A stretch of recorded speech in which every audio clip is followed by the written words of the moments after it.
Assalamu alaikum warahmatullahi wabarakatuh. To carry on with the anatomy of the head and neck, I'm going to discuss in this presentation the temporal and infratemporal regions, specifically the temporomandibular joint anatomy. I'm Dr. Dalia Saleh, Professor of Anatomy at Mansoura University.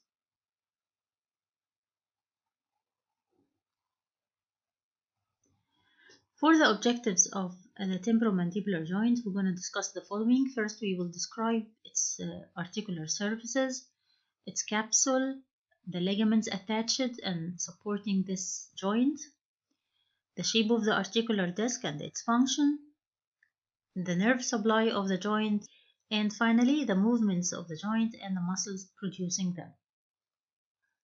For the articular surfaces of the temporomandibular joint, we have the following.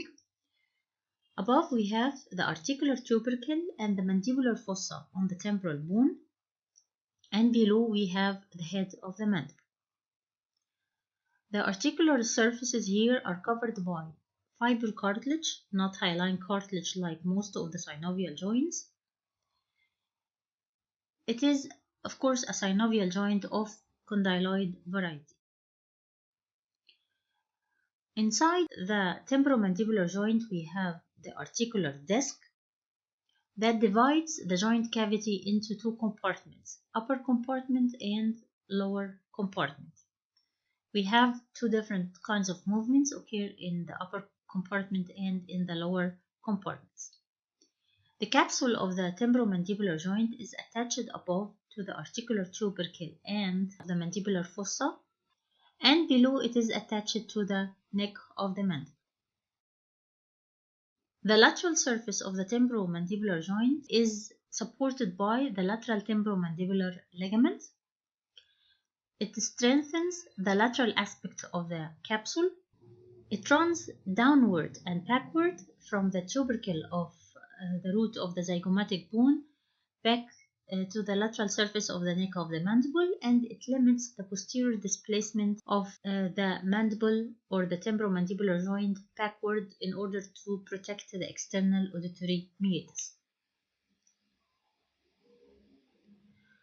On the medial side of the TMJ, we have the sphenomandibular ligament. It is a thin band that is attached above to the spine of the sphenoid and below to the lingula of the mandibular foramen.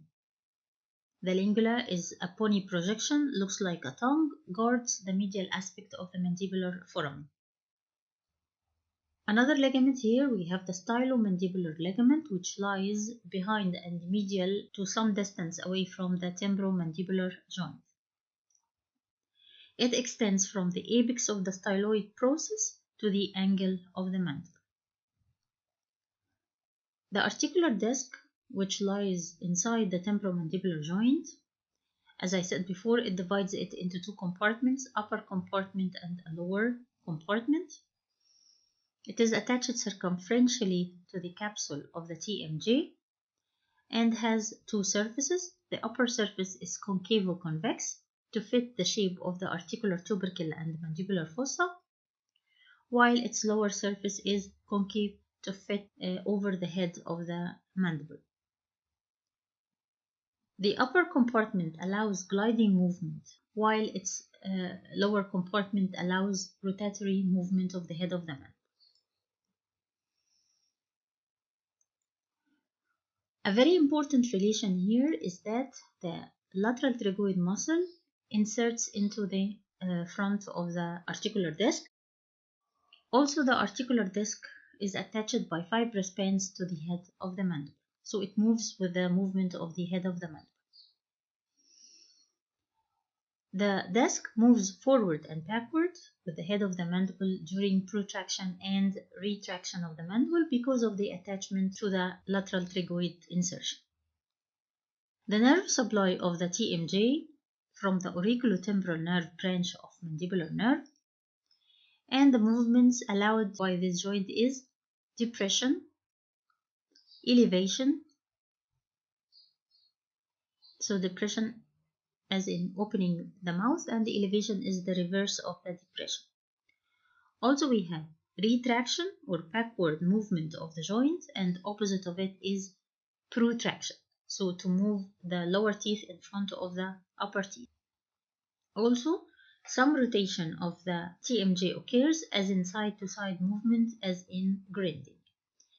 And to revise the muscles producing these movements, depression is made by the lateral pterygoid muscle, elevation by the anterior and the middle fibers of temporalis and also by masseter, retraction by the posterior fibers of temporalis, protraction mainly by the lateral pterygoid, and rotation by the two pterygoids.